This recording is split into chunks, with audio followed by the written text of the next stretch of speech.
So we're here again on the Say What You Like podcast. We're here to talk about all the hot topics of the NFL. I'm here with my co-host, Philip Enriquez. How you doing? And what are we breaking down today, Philip? Well, we're going to start with our review of the big game, Sunday Night Football, where the Denver Broncos traveled up to Raider Nation and took on the Oakland Raiders. I think that at the beginning of the season, if you would have said that Oakland was actually going to have control of the AFC West 9 games in, what would you have said? I would have said, yeah. I've been on the Raider Nation bandwagon, man. I really have since the beginning of the year. I really feel like the offense was going to take that next step, and so far, so good. They really have. They really have. But I think what truly shocked me about beating Denver was it felt like Denver's defense was built to stop Oakland's offense. You know, Oakland likes to throw the ball. Denver stops the passing game, the no-fly zone. And you figured a young quarterback was going to have some issues, and that wasn't the case. And I think that wasn't the case because Oakland didn't come in with the game plan that everyone thought. They ran the ball. Right. You know? They did, definitely. Latavius Murray ran for, he had 114 yards and 3 touchdowns on just 20 carries. And Carr only had about 100 and something yards in the game. So they definitely focused on the running game and beat Denver that way. But overall, again, it's that classic offense versus defense. Yeah. And you always try to lean with the defense, which would give Denver the advantage. But I always think about youth versus experience. I think experience is entirely overrated. And when you have a youth movement like the Oakland Raiders have, I mean, to me, I'm always going to lean towards them. Carr is only going to get better and better and better. Yeah. Guys like DeMarcus Ware are only going to slow down as they get older and older. That's true. And I think that you saw something I didn't expect to see. That offensive line for Oakland bullied the Denver defense. I mean, they ran on the left side of that line, which is really good, with Donald Penn. I think Gabe Jackson's on that side. And they ran there, and they ran there. And you saw Denver kind of like, what's going on? And what also hurt Denver was their offense just fell apart. I didn't realize C.J. Anderson was that big of a player to them. C.J. Anderson a lot yeah. Because their running back, what is it, Devontae Booker? Yeah, fourth-round rookie. Yeah, he only ran for 2.2 yards per carry. That's not going to get it done. You know, you're putting too much pressure on a guy like Trevor Siemian. And again, going back to that classic problem of the guy is throwing way too much in the game, you know, to have any He's success. not. Their offense isn't built around him throwing 35 plus times. Their offense is humming when he's throwing 25 times, and they were never able to do that. Denver fell behind quickly. They tried to come back, and then you realize Oakland just put the clamps down and said, "No, we're not having that." It was in Oakland, and it was a big win for Oakland. And I think that you're starting to finally see after 15 years of just trash. You know, that's a real team now in the West. Yeah, you definitely got to take the Oakland Raiders seriously. Now the next issue that we want to get to is exactly how serious do you have to take them? Looking at, you know, going beyond the AFC West and looking at the entire AFC, I think far and away the New England Patriots are the dominant team in that conference. I agree. But who's the number 2? I mean, who can legitimately challenge Tom Brady and Bill Belichick? And who do you see in the AFC Championship game? Now, this is interesting because the more I look at this team right now, they don't even have a winning record. They're not in charge of their division. But man, San Diego Chargers are playing some really great football. I mean, they have a win over Denver. They have a chance to avenge the 2 losses to Oakland and KC. And I mean, the more you look at their schedule, the better chance they got. They play Miami, Houston, Tampa Bay. They go to Carolina. They have Cleveland on their schedule. That's a win. And they sandwich the Cleveland game with Oakland and Kansas City. So, I mean, they have a chance. They control their destiny. If they can win out, or maybe even lose one in Carolina, they have a really great shot of getting into the playoffs. And in the playoffs, I mean, you've got Phillip Rivers. That's probably the most game quarterback of my lifetime. A guy that he may not be the best. He's not Brady or Manning. No. But, man, that dude just No, he's not. competes. But he's a guy that you're just not going to count out. Yeah. But at the same time, can you count out Carr? I mean, he's a good young quarterback. He's got 7 wins on the season. That's true, yes. I mean, you know, are you thinking San Diego's going to come in as a wild card? Yes. I think that they have a chance to come in as a wild card. And there's no team other than New England that they can't beat. Let me ask you something. Do you think that there's potential for 3 playoff teams to come out of the AFC West? The way it's shaping, yes, because I mean, I feel like New England's going to continue because Tom Brady's decided to destroy the universe again. He's going to smash and keep the other AFC East teams down. It's a mess in the AFC North, and you have a chance of San Diego or Oakland, KC, Denver. I mean, they're all great. Hey, and don't sleep on Kansas City. Here's a little known stat, but Kansas City in their last 20 games has 17 wins to 3 losses dating back to last year. So that's just a team you can't count out. When Kansas City is on top of their game, they can compete with anybody in that AFC, including the New England Patriots. That's true. And I feel like San Diego is kind of starting to pick things up. Their defense is getting better. I feel like the running game is starting to pick up. Melvin Gordon's starting to show what he was worth when they drafted him. That was it in the top, I believe, 15 in last year's draft. And you're seeing a real production of this team. Injuries killed them, losing Keenan Allen. You know, that sucks. They've blown leads. I mean, that team could easily be 7-2. Yeah, without injuries, definitely you could see at least a few games improvement. Yeah, so I know it sounds crazy that they're 4-5, but in a couple weeks, in exactly 3 weeks, when they go and win these next 3 against Miami, Houston, and Tampa, and they're 7-5, we'll see. You know, I think my prediction of them being the second most dangerous team, second best team, will come to fruition. We'll see. Another thing, though, that we wanted to get to in this week's Week 10's NFL podcast was this is about that time where we start looking at, projections and, midseason awards. We're about at that halfway point. Yeah, after week. A couple of teams have already had their buys. Right. There's enough data for us to make a projection. So if we had to give the awards out today, let's start with the rookies. Who do you think would win Defensive Rookie of the Year? Right now, I have Joey Bosa. I mean, you see what a spark plug he is once San Diego put him in. I mean, the guy's wreaking havoc. A lot of people didn't think he would do this because, he didn't look as athletic. He didn't look, as athletic as other defensive ends. He came from Ohio State where everyone was making plays. So how do you know he's just benefiting? There's something called, and I've learned this from the Matt Leinart syndrome, where you don't realize if it's the player or the people around. And I mean, he's shown how amazing he can be. I mean, he's like he's a high motor player. Yeah, I mean, he's a lightning bolt. But then again, well said. But there were scouts out there, like you were saying. There were scouts out there during the draft that were saying Noah Spence was a better pass rusher. Noah Spence may be a better pure pass rusher, like if you line up and say go. But I mean, he's also hot and cold, inconsistent, and there were issues there. Whereas Joey Bosa is just a more well-rounded player. He's got great technique. He's got great power. And I think that, moving forward, he's a cornerstone of that San Diego defense. Yeah. So I think he would, if I were to vote for Defensive Rookie of the Year, he's got my vote. Yeah. And you know what? I couldn't argue with you. But looking at the other side of the ball, Offensive Rookie of the Year, what are you looking at there? I have Ezekiel Elliott. Oh. And as a staunch Cowboy hater, trust me, that's like a but knife. But there's no denying him at this point. No, there's none. I can't be that ridiculous. I mean, I can, but I'm not. Yeah. He's proven why he was taken fourth. I mean, in this era of we don't take running backs in the first round and stuff like that, I mean, you take the best player. And if you put the best player behind the best offensive line, I mean, he's producing in a way that I don't think Darren McFadden or Alfred Morris can produce. I mean, he's got the energy, the strength. He leaps. He's physical. I didn't realize how physical he was. I mean, he lowers his shoulder and cracks the defensive backs. Yeah. He's fearless.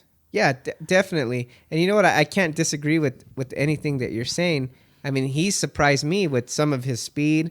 And like you said, the physicality that he runs with. It's like the defenders always seem to meet either his helmet or his pads. They never get to his legs. And that's a good trait for a running back. That's comparable to Emmitt Smith. Again, he's no Emmitt Smith, but it's something that makes you, as me, as a Cowboys fan, say, hey, that's a good trait in a running back. I've seen this before and it works. But if I had to go and cast my vote for Offensive Rookie of the Year, I'm going to go with Dak Prescott. And the reason for that is this. When do you see a rookie quarterback start off 7-1? And start off 7-1 with this poise. Not even Tom Brady had this kind of record. Not even Tom Brady. And that was his second year when he started playing. But he didn't have the poise. He didn't have this record.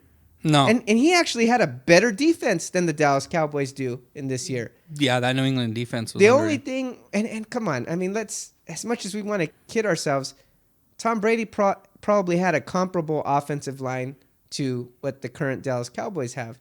I mean, he had guys like Matt Light on that line. I mean, I personally feel that this is probably the best offensive line in 10 years, but yeah, that's going back to about there. I like Dak. I think Dak reminds me a lot of early Russell Wilson. He stays within the offense and he makes the plays. Can he get flustered? Yeah. Can he have issues? Yeah. But he's a rookie quarterback. Any quarterback, We even look at greats like Aaron Rodgers seem to struggle at times. Yeah. So everything is with poise. He is But you know what? You make that comparison to Russell Wilson, and I want to stay there for a minute. Mm-hmm. When Russell Wilson was a rookie, he did show that poise. He showed that ability to run, and he showed all the traits that Dak does, and that's a good comparison. But when you look at the comparison in the sense of a pure passer, I think Dak Prescott has Russell Wilson beat. Really? From just pure passing. When did Russell Wilson ever complete 51-yard touchdown passes in his rookie year? That's true. It didn't happen. It just didn't happen. I'm not knocking the poise. I'm not knocking the ability to make plays on the run and get outside of the pocket and make those throws. But did Russell Wilson have that ability to make the throws in the pocket like Dak has shown? He's shown maybe, I think early on, he had that Russell Wilson. I think he's progressed, Dak has, and gotten better and better. I mean, he still makes some mistakes, but man, you just tell him, look, if A is not open, you go to B. If B is not open, you go to C. And C is either Witten or C is Beasley, and they're almost always open. You can't argue with that. I think I'd take Ezekiel Elliott because I just look at, another thing is his vision. I mean, he just knows in that offensive line where to take the right hole. You can have the great offensive line, but if your running back doesn't know what hole to pick or he doesn't have patience, and he's not going to be great in that offense. And Ezekiel Elliott is, and that's why I say Ezekiel Elliott is probably our rookie of the year. Moving on to coach of the year. And I think this one, you sold me on this one. Easy call for me. I've been calling this for weeks and weeks and weeks.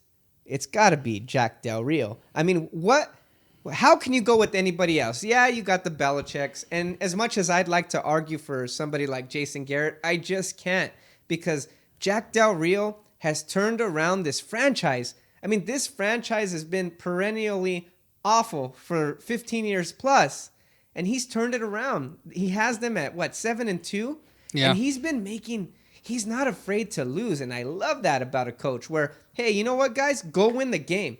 This play, go win the game. I'm not going to punt. You guys go win the game. You guys take care of it. And I love that confidence in the players. Yeah, I mean, he's changed the culture. That was a dead culture. That culture went through coach after coach, and he's brought some energy to it. I mean, as much as Carr is done well, and they have Amari Cooper, I mean, part of it is bringing other players back from the dead. I mean, let's be honest, Richard Sherman just tombstoned Michael Crabtree after that NFC Championship game, and he brought him back. He trusted him on a 2-point conversion to win a game against the Saints, I believe.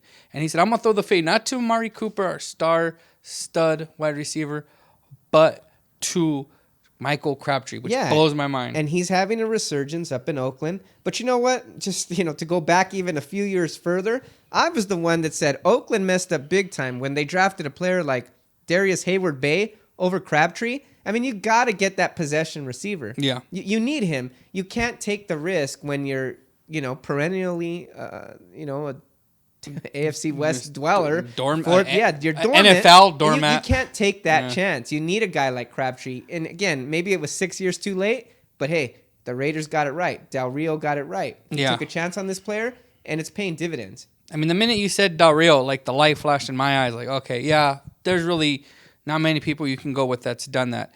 Now, MVP. Ooh. I got Dak as my offensive rookie of the year, so this one might surprise everybody out there, but it's got to be Ezekiel Elliott. He's the MVP. He is the MVP. I mean, Dak wouldn't be able to win offensive rookie of the year if it wasn't for Ezekiel Elliott. Ezekiel Elliott is on pace for 1,800 yards and almost 15 touchdowns. That's an MVP season, if you ask me. I mean, how are you going to argue with that? 2 words. Tom Brady. 2 words. Roger Goodell. He stopped him for 4 games, and he didn't play this season for 4 games. How are you going to give him MVP? Because he is just awesome. He's Tom Brady. I'm no New England Patriot fan by any stretch of the imagination, but I mean, you realize that when he gets on the field, I mean, he destroys everybody. He doesn't throw a pick. The Bills shut down New England's offense. He put 41 up on them. You know, his mastery, he's playing at a level right now where, like, you can't sack him, you can't pick him. I don't know how you beat him, especially with the weapons they have now. And it's not just the weapons, but his ability to put the weapons in the right place to make him amazing. I mean, I don't expect them to really lose the rest of the way. And he's Tom Brady. Well, I'll answer that question. I'll tell you how you beat a guy like Tom Brady. You beat him with the running game. You beat him with a guy like Ezekiel Elliott, a guy that you can't stop, a guy that has that big playability. Here's the biggest difference in the Dallas offense this year. The biggest difference is this. We had that line last year when we were 4-12. We had the same line. We had a capable runner in Darren McFadden. He was 4th in the NFL in rushing, and he didn't even play the first 4 or 5 games.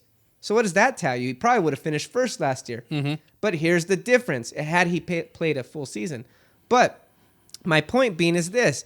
Did you ever see Darren McFadden running for 65 yards and a touchdown? No. He didn't have that big playability.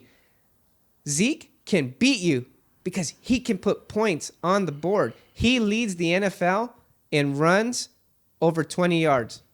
In the entire NFL, he runs it. Yeah, I agree. You can keep Zeke off the field when you're converting 3rd downs and you're throwing your giant tight ends, and that defense can't get a hold of them. Your giant tight ends. One of them is Martellus Bennett, and guess what? He's a better right tackle than he is tight end. Believe me, I know. He was on our team. I agree, but he's the 2nd tight end. And when the whole world is saying we need to cover that polar bear, because, side note, Gronkowski's not a real human being. It's maybe the beer talking. He's a polar bear. I fully believe Belichick and Brady trained a polar bear, threw a jersey on him. He runs down the field, catches it. What Tom Brady just shows, I mean, in my view, MVP is who's the most valuable. And as great as they are, they're 3-1 without him. That's amazing. But you just watch that offense. You watch those games without him and you watch them with him. And it's almost like going from, the Stone Age to right now. It's just so different. And he reads, and he right now is performing. There is no other quarterback performing the quarterback position better than him, in my opinion. And that's why I have him as my MVP. But this isn't best quarterback. This is most valuable player. And who's more valuable than Ezekiel Elliott? And a running game that nobody in the NFL has been able to stop this year. Not the best front 7 in the league. That Cincinnati Bengal team, not the number 1 defense against the run, that Green Bay Packers team, not any of those teams. They didn't stop him. 160 yards plus on those guys. Yeah, I mean, I'm not saying he's not good. I had him as my rookie of the year. But when I look at who's valuable, who does the job, who's the most valuable player, when I look at Tom Brady, I just see he is more valuable to the team. I'm not saying Zeke isn't amazing, but we're talking Tom Brady just destroying the universe again. I guess we'll find out in 8 more weeks. Well, look, Tom Brady's got a big game coming up this week. They're going up against the Seattle Seahawks. What do you see going on in this game? What do you think the keys are to this matchup? I think the health for New England. If that giant lousy right tackle we call Bennett plays, they should win. I still pick New England. I think New England, the way they're playing right now and Tom Brady's efficiency is on another level. I think Seattle, they're going to get up for this game. I think we can agree on that. Yeah, definitely. I think that Seattle has that kind of thing where they're like, okay, we're going to play New England. All right, our defense is going to go up a notch. But I don't think that's going to matter. I think they can run the ball as far as New England goes. 2 tight end sets. They're going to run blunt. They're going to keep Seattle off balance. Tom Brady's going to pick them apart. I don't think offensively they're as good as they were 2 years ago when they played them in the Super Bowl. But they're getting better. You saw the game this week. Yeah. Russell Wilson looked more and more like himself. He was able to make those throws on the run. He was able to get outside of the pocket. He's got his legs back. Yeah, and this is the first game I think they'll miss Jamie Collins. When you have to stop the run and chase down Russell Wilson, that's a guy that could help you with that. And so the more I look at it, you're playing in Foxborough. They've had a little bit longer time to prepare for you. I think if Martellus Bennett and Michael Bennett, right? Michael Bennett is on the Seahawks. Defense, yeah. Oh, brother versus that's gonna be an interesting one. Brothers Side versus note, brother. yeah. If Martellus Bennett's healthy, if New England comes in at almost full strength, I think they walk away with a 27-20 victory. Oh, look, here's the key. This is what I think you're missing here. There's a lot of injuries on that, Seattle Seahawks team. Michael Bennett, Luke Wilson, the tight end, but the biggest and most important is Cam Chancellor. He might not play, but if Cam Chancellor can play, hey, he's going to lay the wood on Rob Gronkowski. It's not going to be so easy. I'm not saying he's going to shut him down. Yeah. I'm saying he's going to think twice before going across the middle deep. So with Cam Chancellor, it's going to really he's the leader of that defense. Yeah. And if he's there, he's going to pump that defense up. And they're not going to let guys like Rob Gronkowski go free up the middle, up the seams. It's just not going to happen. On the other side, New England is completely healthy. They're coming out of the bye, and there's really not anybody of note on the injury report. And so to me, I agree with you. I think New England definitely has the advantage here. But I see this game being closer than maybe we might think. But my prediction, I got New England 27, Seattle Seahawks 23. Sounds about right. Either way, I think New England rolls on. Seattle puts on a good performance, and like we both said, if this was in Seattle, you might have a different story. If Seattle was healthy and New England was healthy, it might be a different story. But right now, I think New England moves on with another win. So I'd like to go over a little bonus topic here. And arguably, you can say this is how this whole thing got started. Back in 2007, we had a big debate that we shouldn't have had about a certain quarterback named Brady Quinn. Yep. And another one named Charlie Fry. And we nobody went remembers. back and forth for hours. And that's when we knew, hey, we got a show on our hands. If we can talk about Brady Quinn and Fry for an hour or two, we can do this. Yep. And people actually sat there and listened to us. That blew our minds. The whole office listened to us back then. Sorry, Art, but they did. Yeah. But let's look at the modern day version of that. And you got the number 1 overall pick, Jared Goff. He's not playing for the Los Angeles Rams. Is this right? Is this the right call? Or is this the wrong call? I used to take the position that you hold rookies, and with the way it's progressed as far as college football, I kind of feel not only that I'm right, but I'm reinforced, because college football no longer prepares quarterbacks anymore. They come from not just spread offenses, but air raid. What made Jared Goff great was those run-pass options where you just kind of you see it and then you throw it. Right. And that's not an NFL offense. And I think that if you sit there in training camp and you're looking at your quarterback, and let's go even before that, if you project when you're about to draft him, man, this guy has the arm talent, the arm strength, the accuracy, the footwork, the vision, but he doesn't have the mental reps to produce at the NFL level, you can draft him. It's debatable whether to draft him 1. The Rams did, because they saw that talent, but you do not play him because he has too many question marks. Okay, but again, when do you answer those question marks? The only way you answer them is by 1, giving the guy the reps on Wednesdays and Thursdays in practice and playing him on the field on Sundays. If not, none of those questions ever get answered. Why did the Philadelphia Eagles play Carson Wentz week 1? So far, so good. Yes. Why is Dak Prescott playing for the Dallas Cowboys? They're 7-1. That's true. Why? Why isn't Goff playing? Think about it. The Rams moved from St. Louis to Los Angeles, and they have to impress this LA fan base. And they're not doing it because a quarterback like Case Keenum just isn't good enough. We all know it. Let's not kid ourselves. Let's not all be Jeff Fishers. Case Keenum's not good enough to win this division and get this team in the playoffs. So why not take a chance on the kid Goff? You traded up in the draft to get him at number 1. So I agree. Why not put him out there? And there are a lot of quarterbacks that are rookies that are starting. We have Kessler, we have Prescott. The only thing about those two that I'll say, especially Kessler, is they weren't starters because of their play. They were starters because somebody got injured. If their starting quarterback goes down, if Case Keenum goes down, Jared Goff's going to start. I think that when you sit there, and this is partly Jeff Fisher's fault. I mean, he takes the brunt of this because he does not want to adapt his offense. You know, it was really weird that they went for a run pass spread option quarterback. They kind of have a ground and pound mentality and a ground and pound running back in Todd Gurley. But if you don't feel that he can sit there in a huddle and recite verbatim the play, the protection, the route combinations, and he's going to get laughed at or looked at by his offensive line in a game, you can't start him. You just can't, because he's going to get himself hurt, he's going to make the wrong call, or he's going to get his wide receivers killed, and they ain't going to like that. Yeah, they're not going to like that. But you know what the LA fan base isn't going to like? Missing the playoffs in a weak division. True. And you drafted this guy number 1, and you're selling his jersey in your pro shop, and he's not even seen the field. I mean, come on, Jeff Fisher. Put him out there.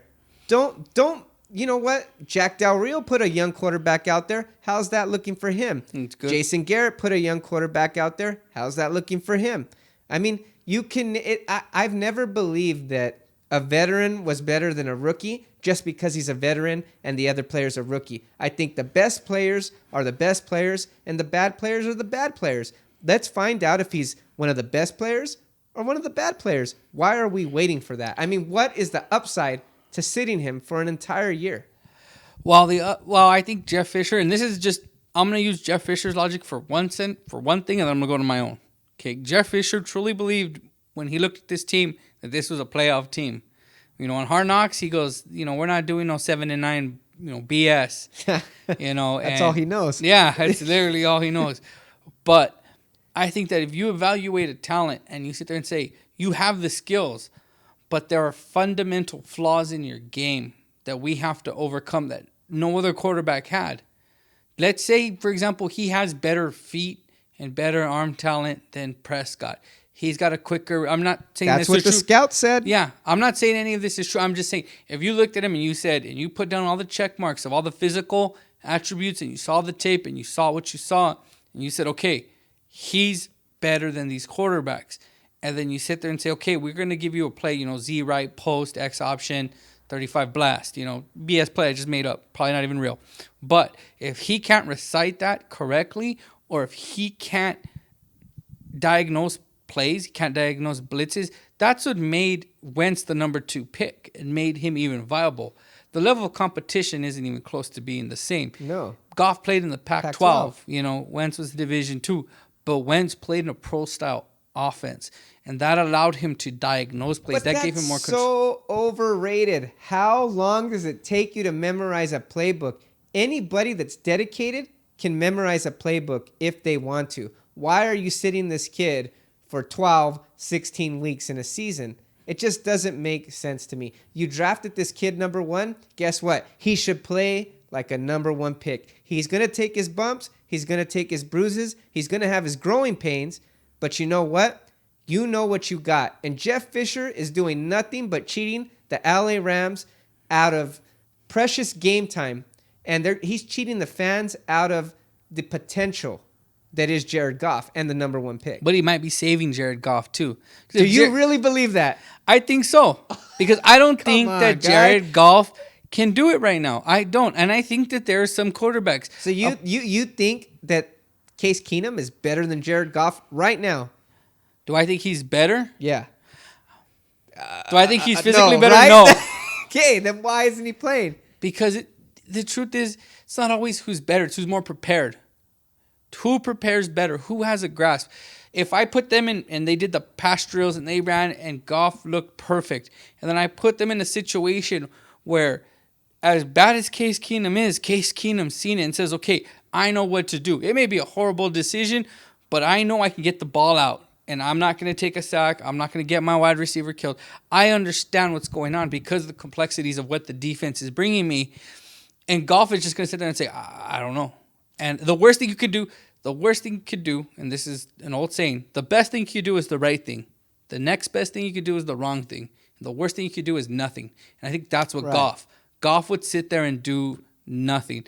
And I think that as bad as that team is, at least he gives Jeff Fisher's built-on defense Case Keenum gives that defense a chance. And I think that if you put Goff out there and he's throwing 5-6 picks and he's destroying that defense and you don't believe that they can win anymore, that's the reason why.